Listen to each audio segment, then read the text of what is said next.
ਦੋਸਤੋ, ਤੁਹਾਨੂੰ ਸਾਰਿਆਂ ਨੂੰ ਮੇਰੀ ਪਿਆਰ ਭਰੀ ਸਤਿ ਸ੍ਰੀ ਅਕਾਲ। ਦੋਸਤੋ, ਅੱਜ ਅਸੀਂ ਪਰਮ ਪੂਜਨੀय ਪਾਂਡੂਰੰਗ ਸ਼ਾਸਤਰੀ ਅੱਠਵਲੇ ਦੇ ਪ੍ਰਵਚਨਾਂ ਦੇ ਆਧਾਰਿਤ ਜਿਹੜੀ ਸਵਾਧਿਆਇ ਪਰਿਵਾਰ ਦੀ ਮਾਸਿਕ ਪੱਤਰਿਕਾ ਤਤਵਦੀਪ ਹੈ, ਉਹਦੇ ਵਿੱਚੋਂ ਅਸੀਂ ਕੁਝ ਵਿਚਾਰ ਲੈ ਕੇ ਉਹਨਾਂ ਬਾਰੇ ਕੁਝ ਗੱਲਾਂ ਕਰਨ ਵਾਲੇ ਹਾਂ। ਤਾਂ ਦੋਸਤੋ, ਜਿਸ ਤਰ੍ਹਾਂ ਭਗਵਾਨ ਕ੍ਰਿਸ਼ਨ ਨੇ ਗੀਤਾ ਵਿੱਚ ਕਿਹਾ ਹੈ ਕਿ ਪੱਤਰਮ ਪੁਸ਼ਪਮ ਫਲਮ ਤੋਯਮ, ਸਾਨੂੰ ਪਰਮਾਤਮਾ ਨੂੰ, ਭਗਵਾਨ ਨੂੰ ਪੱਤਰ ਲਿਖਣਾ ਚਾਹੀਦਾ ਹੈ। ਦੋਸਤੋ, ਉਹ ਪੱਤਰ ਜਿਹੜਾ ਉਹ ਕਿਹੋ ਜਿਹਾ ਹੋਣਾ ਚਾਹੀਦਾ ਹੈ? ਉਹਦੇ ਵਿੱਚ ਦੋਸਤੋ ਸ਼ਿਕਾਇਤ ਦਾ ਪੱਤਰ ਨਹੀਂ ਹੋਣਾ ਚਾਹੀਦਾ, ਡਿਮਾਂਡ ਦਾ ਪੱਤਰ ਨਹੀਂ ਹੋਣਾ ਚਾਹੀਦਾ। ਦੋਸਤੋ, ਸਾਨੂੰ ਮੰਗਣਾ ਹੈ, ਪਰਮਾਤਮਾ ਕੋਲੋਂ ਹੀ ਮੰਗਣਾ ਹੈ, ਪਰੰਤੂ ਉਹਦਾ ਸਤਰ ਸਾਨੂੰ ਵਧਾਉਂਦੇ ਰਹਿਣਾ ਚਾਹੀਦਾ ਹੈ। ਸਾਡਾ ਜਿਹੜਾ ਪਰਮਾਤਮਾ ਨੂੰ ਜਿਹੜੀ ਚਿੱਠੀ ਲਿਖਣੀ ਹੈ, ਅਸੀਂ ਪੱਤਰ ਲਿਖਣਾ ਹੈ, ਉਹ ਸਾਡੇ ਜੀਵਨ ਵਿਕਾਸ ਦਾ ਪੱਤਰ ਹੋਣਾ ਚਾਹੀਦਾ ਹੈ। ਸਾਨੂੰ ਆਪਣੀ ਜਿਹੜੀ ਸਵ ਸਥਿਤੀ ਹੈ, ਜਿਹੜੀ ਆਪਣੀ ਸਥਿਤੀ ਹੈ, ਉਹਦਾ ਵਰਣਨ ਉਹਦੇ ਵਿੱਚ ਕਰਨਾ ਹੈ, ਤੇ ਪਰਮਾਤਮਾ ਦੇ ਪ੍ਰਤੀ ਜਿਹੜਾ ਸਾਡਾ ਪ੍ਰੇਮ ਹੈ, ਆਤਮੀਅਤਾ ਹੈ, ਉਹਦੇ ਬਾਰੇ ਸਾਨੂੰ ਪਰਮਾਤਮਾ ਨੂੰ ਲਿਖਣਾ ਹੈ। ਦੋਸਤੋ, ਅਜਿਹਾ ਪੱਤਰ ਅਸੀਂ ਪਰਮਾਤਮਾ ਨੂੰ ਲਿਖਣਾ ਚਾਹੀਦਾ ਹੈ। ਤਾਂ ਜਿਸ ਤਰ੍ਹਾਂ ਪਰਮਾਤਮਾ ਨੂੰ ਜਿਹੜਾ ਪੱਤਰ ਲਿਖਣਾ ਹੈ, ਤਾਂ ਦੋਸਤੋ ਉਹਦੇ ਵਿੱਚ ਸਾਨੂੰ ਪਰਮਾਤਮਾ ਨੂੰ ਨਿਸ਼ੰਕ ਵੀ ਕਰਨਾ ਹੈ ਕਿ ਉਹਨੂੰ ਕੋਈ ਗਲਤਫਹਿਮੀ ਨਾ ਹੋਏ। ਤਾਂ ਸਾਨੂੰ ਉਹਦੇ ਵਿੱਚ ਕੀ ਉਲੇਖ ਕਰਨਾ ਚਾਹੀਦਾ ਹੈ? ਸਾਨੂੰ ਪਰਮਾਤਮਾ ਨੂੰ ਸਪਸ਼ਟ ਰੂਪ ਵਿੱਚ ਦੱਸ ਦੇਣਾ ਚਾਹੀਦਾ ਹੈ ਕਿ ਮੈਂ ਤੇਰੀ ਜਿਹੜੀ ਇਹ ਸ੍ਰਿਸ਼ਟੀ ਹੈ, ਜਿਹੜਾ ਇਹ ਤੇਰਾ ਜਿਹੜਾ ਪਰਮਾਤਮਾ ਦੀ ਬਣਾਈ ਹੋਈ ਚੀਜ਼ਾਂ ਹਨ, ਉਹਨਾਂ ਦੇ ਪ੍ਰਤੀ ਜਿਹੜਾ ਮੇਰਾ ਮੋਹ ਹੈ, ਉਹ ਇਸ ਕਰਕੇ ਹੈ ਕਿ ਉਹਨੇ ਉਹ ਸਾਰੀਆਂ ਚੀਜ਼ਾਂ ਪਰਮਾਤਮਾ ਦੀ ਬਣਾਈਆਂ ਹੋਈਆਂ ਹਨ, ਤਾਂ ਕਿ ਪਰਮਾਤਮਾ ਨੂੰ ਇਹ ਗੈਰ ਸਮਝ ਨਾ ਹੋ ਜਾਏ ਕਿ ਇਹ ਮੈਨੂੰ ਪਿਆਰ ਨਹੀਂ ਕਰਦਾ, ਇਹ ਜਿਹੜੇ ਸੰਸਾਰਿਕ ਚੀਜ਼ਾਂ ਨੂੰ ਪਿਆਰ ਕਰਦਾ ਹੈ। ਤਾਂ ਦੋਸਤੋ, ਉਹ ਸਪਸ਼ਟ ਕਰ ਦੇਣਾ ਚਾਹੀਦਾ ਹੈ ਕਿ ਮੇਰਾ ਜਿਹੜਾ ਇਹਨਾਂ ਚੀਜ਼ਾਂ ਤੇ, ਜਿਹੜਾ ਇਸ ਸੰਸਾਰ ਤੇ ਉੱਪਰ ਮੋਹ ਹੈ, ਉਹ ਤੇਰੇ ਕਾਰਨ ਹੀ ਹੈ। ਤਾਂ ਦੋਸਤੋ, ਅਜਿਹਾ ਪੱਤਰ ਸਾਨੂੰ ਪਰਮਾਤਮਾ ਨੂੰ ਲਿਖਣਾ ਚਾਹੀਦਾ ਹੈ। ਤੇ ਜਿਸ ਤਰ੍ਹਾਂ ਪਰਮਾਤਮਾ ਨੂੰ ਤ੍ਰਿਦਲ ਅਰਪਣ ਕਰਨ ਦੀ ਗੱਲ ਆਉਂਦੀ ਹੈ ਕਿ ਪਰਮਾਤਮਾ ਨੂੰ ਤ੍ਰਿਦਲ ਦੇਣਾ ਚਾਹੀਦਾ ਹੈ, ਬਿਲਵ ਪੱਤਰ ਦੇਣਾ ਚਾਹੀਦਾ ਹੈ। ਤਾਂ ਦੋਸਤੋ, ਉਹ ਤ੍ਰਿਦਲ 'ਚ ਕੀ ਕੀ ਚੀਜ਼ਾਂ ਆਉਂਦੀਆਂ ਹਨ? ਇੱਕ ਤਾਂ ਸਭ ਤੋਂ ਪਹਿਲਾਂ ਸਾਨੂੰ ਆਪਣੀ ਜਿਹੜੀ 3 ਅਵਸਥਾਵਾਂ ਹਨ, ਕੁਮਾਰਮ, ਯੋਵਨਮ, ਜਰਾ, ਉਹ ਦੋਸਤੋ ਉਹਨਾਂ ਨੂੰ ਵਿਕਸਿਤ ਕਰਕੇ ਉਹ ਸਾਨੂੰ ਭਗਵਾਨ ਦੇ ਸਾਹਮਣੇ ਪ੍ਰਗਟ ਕਰਨੀਆਂ ਚਾਹੀਦੀਆਂ ਹਨ। ਤਾਂ ਦੋਸਤੋ, ਸਭ ਤੋਂ ਪਹਿਲਾਂ ਸਾਡਾ ਬਚਪਨ ਹੈ, ਤੇ ਦੂਜਾ ਜਿਹੜੀ ਹੈਗੀ ਸਾਡੀ ਯੁਵਾਨੀ ਅਵਸਥਾ ਹੈ, ਤੇ ਤੀਜਾ ਸਾਡਾ ਬੁਢਾਪਾ ਹੈ। ਜਿਹੜੀ ਯੁਵਾਨੀ ਅਵਸਥਾ ਵਿੱਚ ਸਾਡੇ ਅੰਦਰ ਜਿਹੜੀ ਹੈਗੀ ਉਹ ਕੁਝ ਕਰ ਸਕਣ ਦੀ ਜਿਹੜੀ ਵਿਲ ਹੈਗੀ, ਉਹ ਸਾਨੂੰ ਪ੍ਰਗਟ ਕਰਨੀ ਚਾਹੀਦੀ ਹੈ। ਤੇ ਬੁਢਾਪੇ ਦੇ ਵਿੱਚ ਸਾਨੂੰ ਜਿਹੜੀ ਸ਼ਾਂਤੀ ਸਾਡੇ ਅੰਦਰ ਹੋਣੀ ਚਾਹੀਦੀ ਹੈ, ਉਹ ਸਾਨੂੰ ਪ੍ਰਗਟ ਕਰਨੀ ਚਾਹੀਦੀ ਹੈ। ਇਸ ਤਰ੍ਹਾਂ ਸਾਨੂੰ ਜਿਹੜਾ ਤ੍ਰਿਦਲ ਜਿਹੜਾ ਹੈਗਾ, ਉਹ ਭਗਵਾਨ ਦੇ ਅੱਗੇ ਸਾਨੂੰ ਰੱਖਣਾ ਚਾਹੀਦਾ ਹੈ। ਜਿਸ ਤਰ੍ਹਾਂ ਇਹ ਤਿੰਨੋਂ ਅਵਸਥਾਵਾਂ ਅਸੀਂ ਵਿਕਸਿਤ ਕਰਨੀਆਂ ਹਨ, ਫਿਰ ਉਹਨਾਂ ਨੂੰ ਭਗਵਾਨ ਦੇ ਅੱਗੇ ਰੱਖਣਾ ਹੈ। ਉਸੀ ਤਰ੍ਹਾਂ ਤਿੰਨ ਅਵਸਥਾਵਾਂ ਹਨ, ਸੁਸੁਪਤੀ, ਜਾਗਰਤੀ ਔਰ ਸੁਵੱਪਨ ਅਵਸਥਾ। ਦੋਸਤੋ, ਜਿਸ ਤਰ੍ਹਾਂ ਸਾਨੂੰ ਸੁਸੁਪਤੀ, ਸਾਨੂੰ ਜਿਹੜੇ ਕਿੰਨਾ ਚੀਜ਼ਾਂ ਬਾਰੇ ਸੋਣਾ ਚਾਹੀਦਾ ਹੈ ਤੇ ਕਿੰਨਾ ਚੀਜ਼ਾਂ ਬਾਰੇ ਜਾਗਣਾ ਚਾਹੀਦਾ ਹੈ। ਸੁਸੁਪਤੀ ਸਾਨੂੰ ਦੋਸਤੋ, ਜਦੋਂ ਅਸੀਂ ਕੋਈ ਕਰਮ ਕਰਦੇ ਹਾਂ ਤਾਂ ਸਾਨੂੰ ਉਹ ਜਾਗਰਿਤ ਰਹਿ ਕੇ ਕਰਨਾ ਚਾਹੀਦਾ ਹੈ। ਪਰਮਾਤਮਾ ਦੇ ਜਿਹੜੇ ਕਰਮ ਹਨ, ਪਰਮਾਤਮਾ ਦੇ ਪ੍ਰਤੀ ਕੀਤਾ ਗਿਆ ਜਿਹੜਾ ਕੰਮ ਹੈ, ਉਹਦੇ ਪ੍ਰਤੀ ਸਾਨੂੰ ਜਾਗਰਿਤ ਰਹਿਣਾ ਚਾਹੀਦਾ ਹੈ। ਤੇ ਜਦੋਂ ਸਾਨੂੰ ਉਹਦਾ ਫਲ ਮਿਲਦਾ ਹੈ ਤਾਂ ਉਸ ਸਮੇਂ ਸਾਨੂੰ ਸੋ ਜਾਣਾ ਚਾਹੀਦਾ ਹੈ। ਜਿਸ ਤਰ੍ਹਾਂ ਭਗਵਾਨ ਜਿਹੜੇ ਹੈਗੇ ਉਹ ਚਤੁਰਮਾਸ ਦੇ ਵਿੱਚ ਸੋ ਜਾਂਦੇ ਹਨ, ਉਸ ਤਰ੍ਹਾਂ ਹੀ ਸਾਨੂੰ ਵੀ, ਸਾਡੀ ਵੀ ਸੁਸੁਪਤੀ ਤੇ ਜਾਗਰਤੀ ਅਵਸਥਾ ਇਸ ਟਾਈਪ ਦੀ ਹੋਣੀ ਚਾਹੀਦੀ ਹੈ। ਤੇ ਸਵੱਪਨ ਅਵਸਥਾ, ਇਹਦਾ ਮਤਲਬ ਕੀ ਹੈ ਦੋਸਤੋ? ਕਿ ਸਾਨੂੰ ਅਜਿਹੇ ਸੁਪਨ ਆਉਣੇ ਚਾਹੀਦੇ ਹਨ, ਸੁਪਨਿਆਂ 'ਚ ਸਾਨੂੰ ਇਹ ਚੀਜ਼ ਦਿਖਣੀ ਚਾਹੀਦੀ ਹੈ ਕਿ ਪਰਮਾਤਮਾ ਦਾ ਕੰਮ ਕਿਵੇਂ ਵੱਧ ਸਕਦਾ ਹੈ, ਅਸੀਂ ਪ੍ਰਭੂ ਦਾ ਕੰਮ ਕਿਵੇਂ ਕਰ ਸਕਦੇ ਹਾਂ। ਉਹ ਉਸ ਤਰ੍ਹਾਂ ਦੇ ਸਾਨੂੰ ਸੁਪਨ ਆਉਣੇ ਚਾਹੀਦੇ ਹਨ। ਤਾਂ ਉਹ ਤਿੰਨੋਂ ਅਵਸਥਾਵਾਂ ਜਿਹੜੀਆਂ ਇਹ ਅਸੀਂ ਪਰਮਾਤਮਾ ਨੂੰ ਪ੍ਰਗਟ ਕਰਨੀਆਂ ਹਨ, ਪਰਮਾਤਮਾ ਨੂੰ ਅਰਪਿਤ ਕਰਨੀਆਂ ਹਨ ਤੇ ਆਪਣਾ ਜਿਹੜਾ ਜੀਵਨ ਪੁਸ਼ਪ ਹੈਗਾ ਉਹ ਪਰਮਾਤਮਾ ਨੂੰ ਚੜਾਉਣਾ ਹੈ। ਤਾਂ ਦੋਸਤੋ, ਜਿਸ ਤਰ੍ਹਾਂ ਇਹ ਤ੍ਰਿਦਲ ਅਸੀਂ ਪਰਮਾਤਮਾ ਨੂੰ ਅਰਪਿਤ ਕਰਨਾ ਹੈ, ਉਸ ਤਰ੍ਹਾਂ ਹੀ ਪੰਚ ਦਲ ਵੀ ਸਾਨੂੰ ਪਰਮਾਤਮਾ ਨੂੰ ਦੇਣਾ ਚਾਹੀਦਾ ਹੈ। ਪੰਚ ਦਲ ਦੇ ਵਿੱਚ ਕੀ ਕੀ ਚੀਜ਼ਾਂ ਆਉਂਦੀਆਂ ਹਨ ਦੋਸਤੋ? ਸਭ ਤੋਂ ਪਹਿਲਾਂ ਆਉਂਦਾ ਹੈ ਵਿਵੇਕੀ ਜੀਵਨ। ਸਾਨੂੰ ਹਮੇਸ਼ਾ ਇਹ ਗੱਲ ਧਿਆਨ ਰੱਖਣੀ ਚਾਹੀਦੀ ਹੈ, ਹਮੇਸ਼ਾ ਇਸ ਦੇ ਪ੍ਰਤੀ ਵਿਵੇਕ ਰਹਿਣਾ ਚਾਹੀਦਾ ਹੈ ਕਿ ਅਸੀਂ ਜਿਹੜੇ ਹੈਗੇ, ਸਾਨੂੰ ਵਾਸਨਾ ਵਾਸਤੇ ਵਸੁਦੇਵ ਨੂੰ ਅਪਣਾਉਣਾ ਚਾਹੀਦਾ ਹੈ ਜਾਂ ਵਸੁਦੇਵ ਵਾਸਤੇ ਵਾਸਨਾ ਨੂੰ ਅਪਣਾਉਣਾ ਚਾਹੀਦਾ ਹੈ। ਤਾਂ ਸਾਡੇ ਅੰਦਰ ਇੰਨਾ ਵਿਵੇਕ ਹੋਣਾ ਚਾਹੀਦਾ ਹੈ ਕਿ ਅਸੀਂ ਪਰਮਾਤਮਾ ਦਾ ਇਸਤੇਮਾਲ, ਪਰਮਾਤਮਾ ਦੇ ਨਾਂ ਦਾ ਇਸਤੇਮਾਲ ਆਪਣੀ ਵਾਸਨਾ ਨੂੰ ਪੂਰਾ ਕਰਨ ਵਾਸਤੇ ਨਾ ਕਰੀਏ, ਬਲਕਿ ਸਾਡੀ ਜਿਹੜੀ ਵਸੁਦੇਵ ਨੂੰ ਪ੍ਰਾਪਤ ਕਰਨ ਦੀ ਸਾਡੀ ਵਾਸਨਾ ਰਹਿਣੀ ਚਾਹੀਦੀ ਹੈ। ਇੰਨਾ ਵਿਵੇਕੀ ਜੀਵਨ ਸਾਡਾ ਹੋਣਾ ਚਾਹੀਦਾ ਹੈ। ਤੇ ਦੂਜੀ ਗੱਲ ਕਿਹੜਾ ਹੈਗੀ ਜੀ, ਕਿਰਤਾਰਥ ਜੀਵਨ, ਕਿ ਸਾਨੇ ਆਪਣੀ ਪੂਰੀ ਮਿਹਨਤ ਕੀਤੀ, ਆਪਣਾ ਪੂਰਾ परिश्रम किया, पूरी असी तप किया, साधना की, ते जिन्ना असी कर सके सी उन्ना काम असी भगवान दा किया, परंतु हुण जिहड़ा हैगा वो जिहड़ा काम रह गया है वो परमात्मा खुद अपना पूरा करे। इस तरह दा साडा किरतार्थ जीवन होना चाहिए है। तां तीजी जिहड़ी प्रकार हैगी वो हैगी जिहड़ी पुष्ट जीवन। पंच दल दे विच तीजी गल आंदी है पुष्ट जीवन। साने परमात्मा नूं अपना जीवन पुष्ट करके देना है। तो दोस्तों, पुष्टि दे विच तीन गल्लां आंदियां हन। एक तां आंदा है मनुष्यत्व, कि सब तो पहला साडे जीवन दे विच कृतज्ञता होनी चाहिदी है। किसी दा साडे उपर उपकार है तां ओह उपकार नूं मन्नण दी साडी जिहड़ी हैगी ओह कृतज्ञता कहलांदी है। ते साडे अंदर आत्मीयता होनी चाहिदी है ते साडा जिहड़ा हैगा प्रेममयता उहदे विच होनी चाहिदी है। ਉਹਨੂੰ ਮਿਲਾ ਕੇ ਮਨੁੱਸ਼ਯਤਵ ਬਣਦਾ ਹੈ। ਤਾਂ ਦੂਜੀ ਜਿਹੜੀ ਗੱਲ ਜਿਹੜੀ ਪੁਸ਼ਟ ਜੀਵਨ ਦੇ ਵਿੱਚ ਆਂਦੀ ਹੈ ਉਹ ਹੈਗਾ ਮਹਾਪੁਰਸ਼ਤਵ।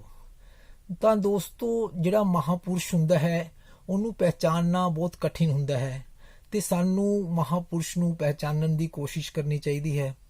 ਤੇ ਤੀਜੀ ਗੱਲ ਹੁੰਦੀ ਹੈ ਇਹਦੇ ਵਿੱਚ ਮੁਮੁਕਸ਼ਤਵ। ਤਾਂ ਦੋਸਤੋ, ਮੁਮੁਕਸ਼ਤਵ ਜਦੋਂ ਸਾਡਾ ਪਰਮਾਤਮਾ ਦੇ ਪ੍ਰਤੀ, ਚੰਗੀਆਂ ਗੱਲਾਂ ਦੇ ਪ੍ਰਤੀ ਆਕਰਸ਼ਣ ਵੱਧਦਾ ਹੈ, ਸਾਡਾ ਝੁਕਾਵ ਉਧਰ ਹੁੰਦਾ ਹੈ, ਤਾਂ ਅਸੀਂ ਮੁਮੁਕਸ਼ ਦੀ ਤਰਫ ਵੱਧ ਰਹੇ ਹੁੰਦੇ ਹਾਂ। ਇਹਨਾਂ ਤਿੰਨਾਂ ਗੱਲਾਂ ਨੂੰ ਮਿਲਾ ਕੇ ਜਿਹੜਾ ਹੈਗਾ ਉਹ ਪੁਸ਼ਟ ਜੀਵਨ ਬਣਦਾ ਹੈ। ਤੇ ਇੱਕ ਜਿਹੜੀ ਚੌਥਾ ਪੰਚ ਦਲ ਜਿਹੜਾ ਆਂਦਾ ਹੈ ਉਹ ਹੈਗਾ ਸਾਡਾ ਸੁੰਦਰ ਜੀਵਨ। ਤਾਂ ਦੋਸਤੋ, ਸਾਨੂੰ ਆਪਣੇ ਜੀਵਨ ਨੂੰ ਸੁੰਦਰ ਬਣਾਉਣਾ ਚਾਹੀਦਾ ਹੈ। ਜਿਵੇਂ ਸੰਤ ਏਕਨਾਥ जी का जीवन सी, उन्होंने घर परमात्मा ने खुद पानी भरिया, उन्होंने घर रसोईया बन के परमात्मा रहे। तो कितना सुंदर जीवन संत एकनाथ जी का रहा होना। तो अजिहा जीवन असी बनाने की कोशिश करनी है।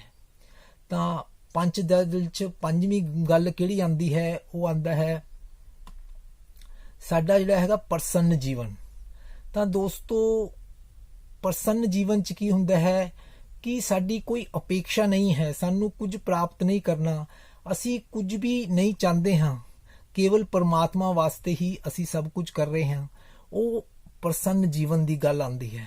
तो ये पंच दल जिहड़ा हैगा वो सानू परमात्मा नू अर्पण करना चाहिए है। तो दोस्तों, जिस तरह परमात्मा नू सानू त्रिदल देना चाहिए है, पंच दल देना चाहिए है, उवें ही साडा जिहड़ा जीवन पुष्प भी सानू परमात्मा नू अर्पण करना चाहिए है। तो जिहड़ा साडा जीवन पुष्प है, जिहड़ा वो असी परमात्मा नू किवें अर्पण कर सकते हाँ। तो दोस्तों, सब तो पहला जिहड़ा पुष्प हैगा, जिहड़ा फुल हैगा, उहदे विच सब तो पहला की हुंदा है कि वो कोमल हुंदा है, मुलायम हुंदा है। तो साडा जीवन भी जिहड़ा हैगा वो कोमल असी बनाना है। तो दोस्तों, कोमल का मतलब की है कि असी साडे जीवन के विच सरलता होनी चाहिए है। हुण हर एक बंदा देखो, जिहड़ा बंदा बहुत सरल है वो रोंदा है, उहदी अखां 'च आंसू आंदे हन, परंतु दोस्तों वो की हुंदा है कि वो स्वार्थ दे आंसू हुंदे हन। हर एक बंदा रोंदा है, वो अपने दुख नूं देख के रोंदा है ਕਿ ਉਹਨੂੰ ਕੋਈ ਚੀਜ਼ ਦੀ ਕਮੀ ਹੈ ਜਾਂ ਦੁੱਖ ਤਕਲੀਫ ਹੈ ਜਾਂ ਦੂਜੇ ਦਾ ਦੁੱਖ ਉਹ ਤੋਂ ਸਹਿਨ ਨਹੀਂ ਹੁੰਦਾ ਤਾਂ ਵਿਅਕਤੀ ਰੋਂਦਾ ਹੈ।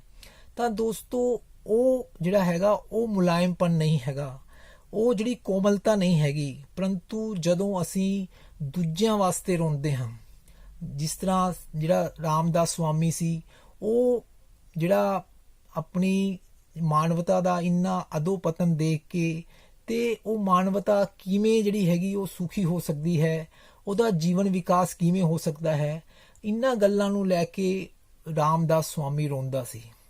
ਤਾਂ ਸਾਡਾ ਜਿਹੜਾ ਰੁਦਨ ਹੈਗਾ ਉਹ ਵੀ ਸਾਡਾ ਅਗਰ ਦੂਜਿਆਂ ਵਾਸਤੇ ਹੋਵੇਗਾ ਤਾਂ ਉਹ ਸਹੀ ਮਾਇਨੇ 'ਚ ਕੋਮਲਤਾ ਕਹੀ ਜਾਏਗੀ। ਤਾਂ ਅਜਿਹੀ ਕੋਮਲਤਾ, ਪੁਸ਼ਪ ਜੈਸੀ ਕੋਮਲਤਾ ਅਸੀਂ ਆਪਣੇ ਜੀਵਨ ਦੇ ਵਿੱਚ ਪੈਦਾ ਕਰਨੀ ਹੈ।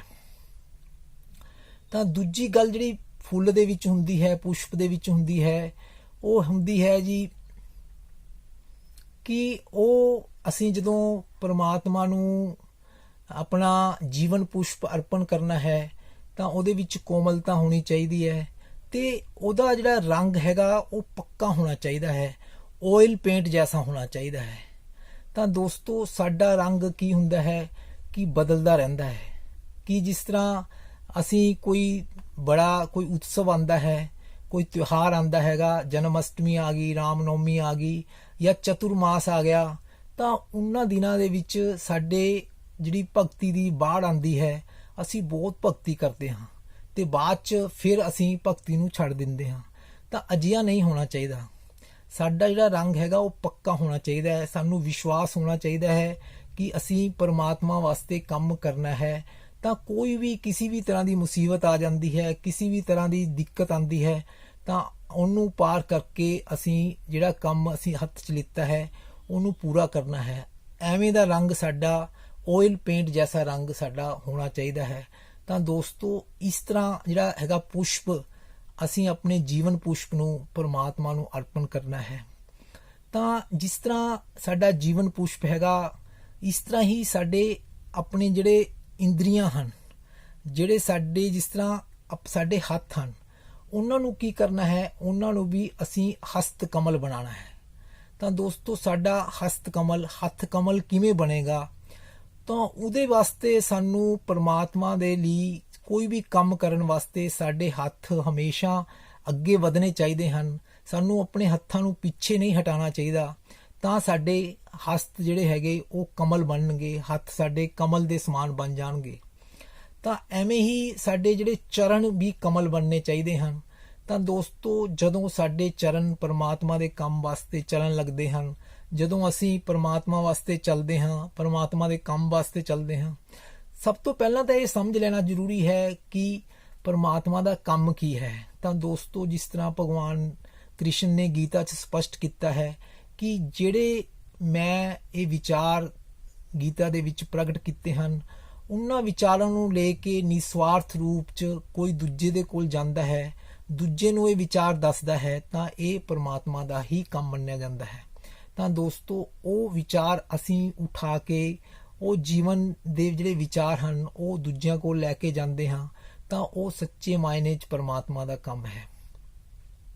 ਤਾਂ ਸਾਨੂੰ ਸਾਡੇ ਹਸਤ ਕਮਲ ਬਣਾਉਣੇ ਚਾਹੀਦੇ ਹਨ, ਚਰਨ ਕਮਲ ਬਣਾਉਣੇ ਚਾਹੀਦੇ ਹਨ।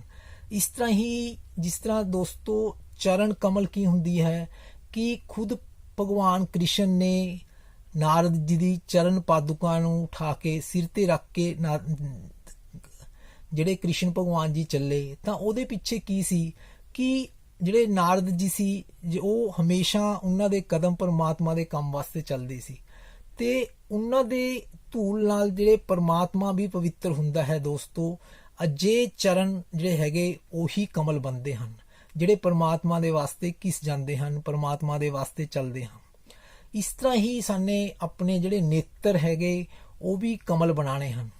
ਨੇਤਰ ਦਾ ਮਤਲਬ ਕੀ ਹੈ ਕਿ ਜਿਹੜੀ ਸਾਡੀ ਅੱਖਾਂ ਦੇ ਵਿੱਚ ਦੂਜੇ ਦੇ ਪ੍ਰਤੀ ਜਿਹੜੀ ਹੈਗੀ ਉਹ ਆਸਕਤੀ, ਜਿਹੜੀ ਉਹ ਵਾਸਨਾ ਦੀ ਆਸਕਤੀ ਨਹੀਂ ਹੋਣੀ ਚਾਹੀਦੀ। ਸਾਨੂੰ ਸਵਾਰਥ ਦੀ ਆਸਕਤੀ ਨਹੀਂ ਹੋਣੀ ਚਾਹੀਦੀ। ਜਿਸ ਤਰ੍ਹਾਂ ਇੱਕ ਵਪਾਰੀ ਜਿਸ ਤਰ੍ਹਾਂ ਪਰਬਤ ਦੇ ਉੱਪਰ ਜਾਂਦਾ ਹੈ, ਉੱਥੇ ਬਹੁਤ ਬਰਫ਼ ਪੈ ਰਹੀ ਹੁੰਦੀ ਹੈ, ਉਹਨੂੰ ਦੇਖ ਕੇ ਉਹਨੂੰ ਲੱਗਦਾ ਹੈ ਕਿ ਉਰੇ ਜੇ ਆਈਸ ਫੈਕਟਰੀ ਲਾ ਦਿੱਤੀ ਜਾਏ ਤਾਂ ਕਿੰਨਾ ਫਾਇਦਾ ਹੋ ਜਾਏਗਾ। ਤਾਂ ਇਸ ਤਰ੍ਹਾਂ ਦੀ ਜਿਹੜੀ ਹੈਗੀ ਉਹ ਆਸਕਤੀ ਸਾਡੀ ਅੱਖਾਂ ਦੇ ਵਿੱਚ ਨਹੀਂ ਹੋਣੀ ਚਾਹੀਦੀ। ਤਾਂ ਸਾਡੀਆਂ ਅੱਖਾਂ ਜਿਹੜੀਆਂ ਹੈਗੀਆਂ ਉਹ ਅਨਾਸਕਤ ਹੋਣੀ ਚਾਹੀਦੀਆਂ ਹਨ। ਸਾਨੂੰ ਕਦੇ ਵੀ ਸਵਾਰਥ ਦੀ ਦ੍ਰਿਸ਼ਟੀ ਦੇ ਨਾਲ ਦੂਜਿਆਂ ਦੇ ਪ੍ਰਤੀ ਨਹੀਂ ਦੇਖਣਾ ਚਾਹੀਦਾ। ਤਾਂ ਦੋਸਤੋ ਸਾਡੇ ਨੇਤਰ ਵੀ ਜਿਹੜੇ ਹੈਗੇ ਉਹ ਕਮਲ ਬਣ ਜਾਣਗੇ। ਚੌਥੀ ਗੱਲ ਕਿਹੜੀ ਹੈਗੀ, ਜਿਵੇਂ ਸਾਡੇ ਨੇਤਰ ਕਮਲ ਬਣਾਏ ਹਨ ਐਵੇਂ ਹੀ ਸਾਡਾ ਜਿਹੜਾ ਹੈਗਾ ਸਰ ਵੀ ਕਮਲ ਬਣਨਾ ਚਾਹੀਦਾ ਹੈ। ਤਾਂ ਦੋਸਤੋ ਸਿਰ ਕਮਲ ਤਾਂ ਬਣਦਾ ਹੈ ਜਦੋਂ ਅਸੀਂ ਇਹ ਸੋਚਦੇ ਹਾਂ ਕਿ ਸਾਡਾ ਆਪਣਾ ਇਸ ਪ੍ਰਿਥਵੀ ਦੇ ਉੱਪਰ ਕੌਣ ਹੈ ਤੇ ਸਾਡਾ ਕੌਣ ਹੈ ਤੇ ਮੈਂ ਕੌਣ ਹਾਂ ਤੇ ਮੇਰਾ ਜਿਹੜਾ ਇਸ ਸ੍ਰਿਸ਼ਟੀ ਨਾਲ ਕੀ ਸੰਬੰਧ ਹੈਗਾ ਤੇ ਮੈਂ ਕਿੱਥੇ ਜਾਣਾ ਹੈ। ਤੇ ਅਜਿਹੇ ਪ੍ਰਸ਼ਨ ਜਦੋਂ ਸਾਡੇ ਜਿਹੜੇ ਮਸਤਿਸ਼ਕ ਦੇ ਵਿੱਚ ਨਿਰਮਾਣ ਹੁੰਦੇ ਹਨ, ਅਜਿਹੀ ਜਿਗਿਆਸਾ ਪੈਦਾ ਹੁੰਦੀ ਹੈ, ਤਾਂ ਦੋਸਤੋ ਉਸ ਸਮੇਂ ਜਿਹੜਾ ਹੈਗਾ ਸਾਡਾ ਸਰ ਵੀ ਜਿਹੜਾ ਹੈਗਾ ਕਮਲ ਬਣਦਾ ਹੈ। ਇਸ ਤਰ੍ਹਾਂ ਹੀ ਸਾਡਾ ਜਿਹੜਾ ਹੈਗਾ ਹਿਰਦੇ ਜਿਹੜਾ ਹੈਗਾ ਉਹ ਵੀ ਕਮਲ ਬਣਨਾ ਚਾਹੀਦਾ ਹੈ। ਤਾਂ ਦੋਸਤੋ ਜਿਹੜਾ ਹਿਰਦੇ ਕਮਲ ਕਿਵੇਂ ਬਣਦਾ ਹੈ ਕਿ ਸਾਨੂੰ ਦਿਲ ਤੋਂ ਜਿਹੜੇ ਹੈਗੇ ਪਰਮਾਤਮਾ ਦੇ ਪ੍ਰਤੀ ਆਕਰਸ਼ਣ ਪੈਦਾ ਹੋਣਾ ਚਾਹੀਦਾ ਹੈ। ਉਹਦੇ ਪ੍ਰਤੀ ਸਾਨੂੰ ਆਕਰਸ਼ਕ ਲੱਗਣਾ ਚਾਹੀਦਾ ਹੈ, ਪਰਮਾਤਮਾ ਆਵਸ਼ਕ ਲੱਗਣਾ ਚਾਹੀਦਾ ਹੈ ਕਿ ਪਰਮਾਤਮਾ ਬਿਨਾ ਜਿਹੜਾ ਹੈਗਾ ਉਹ ਕੁਝ ਵੀ ਨਹੀਂ ਹੋ ਸਕਦਾ। ਅਜਿਹੀ ਜਿਹੜੀ ਜ਼ਰੂਰਤ ਪਰਮਾਤਮਾ ਦੀ ਆਪਣੇ ਦਿਲ ਦੇ ਵਿੱਚ ਪੈਦਾ ਹੋਣੀ ਚਾਹੀਦੀ ਹੈ, ਤਾਂ ਹੀ ਜਿਹੜਾ ਸਾਡਾ ਹਿਰਦੇ ਜਿਹੜਾ ਹੈਗਾ ਉਹ ਕਮਲ ਬਣੇਗਾ। ਇਸ ਤਰ੍ਹਾਂ ਸਾਨੂੰ ਜਿਹੜੀ ਹੈਗੀਆਂ ਆਪਣੀਆਂ ਇੰਦਰੀਆਂ ਉਹ ਕਮਲ ਬਣਾ ਕੇ ਪਰਮਾਤਮਾ ਨੂੰ ਅਰਪਣ ਕਰਨੀ ਹੈ। ਤਾਂ ਦੋਸਤੋ ਅਜਿਹੇ ਵਿਚਾਰ ਜਿਹੜੇ ਭਗਵਾਨ ਕ੍ਰਿਸ਼ਨ ਨੇ ਗੀਤਾ ਦੇ ਹੁਣ 2 ਸ਼ਬਦਾਂ 'ਚ ਹੀ ਕਿੰਨਾ ਕੁਝ ਕਹਿ ਦਿੱਤਾ ਕਿ ਪੱਤਰਮ ਪੁਸ਼ਪਮ ਫਲਮ ਤੋਇਮ। ਅਜਿਹੇ ਜਿਹੜੇ ਹੈਗੇ ਬਹੁਤ ਗਹਿਰੇ ਵਿਚਾਰ ਜਿਹੜੇ ਗੀਤਾ 'ਚ ਭਗਵਾਨ ਨੇ ਦੱਸੇ ਹਨ ਤੇ ਸਾਨੂੰ ਪਰਮ ਪੂਜਨੀਆ ਪਾਂਡੂਰੰਗ ਸ਼ਾਸਤਰੀ 8 ਵਾਲੇ ਜਿਹੜੇ ਉਹਨਾਂ ਦੇ ਪ੍ਰਵਚਨਾਂ ਦੇ ਆਧਾਰਿਤ ਜਿਹੜੇ ਤਤਵਦੀਪ ਹਨ ਉਹਨਾਂ 'ਚ ਬਹੁਤ ਹੀ ਸਰਲ ਕਰਕੇ ਸਾਨੂੰ ਉਹ ਵਿਚਾਰ ਦਿੱਤੇ ਗਏ ਹਨ ਤੇ ਸਾਡੇ ਉਹ ਦਿਮਾਗ 'ਚ ਵੀ ਬੈਠਦੇ ਹਨ, ਸਾਡੇ ਸਮਝ 'ਚ ਵੀ ਆਉਂਦੇ ਹਨ ਤੇ ਸਾਨੂੰ ਉਹਨਾਂ ਵਿਚਾਰਾਂ ਨੂੰ ਆਪਣੇ ਜੀਵਨ ਵਿੱਚ ਵੀ ਆਚਾਰਿਤ ਕਰਨ ਦੀ ਕੋਸ਼ਿਸ਼ ਕਰਨੀ ਚਾਹੀਦੀ ਹੈ। ਧੰਨਵਾਦ ਦੋਸਤੋ।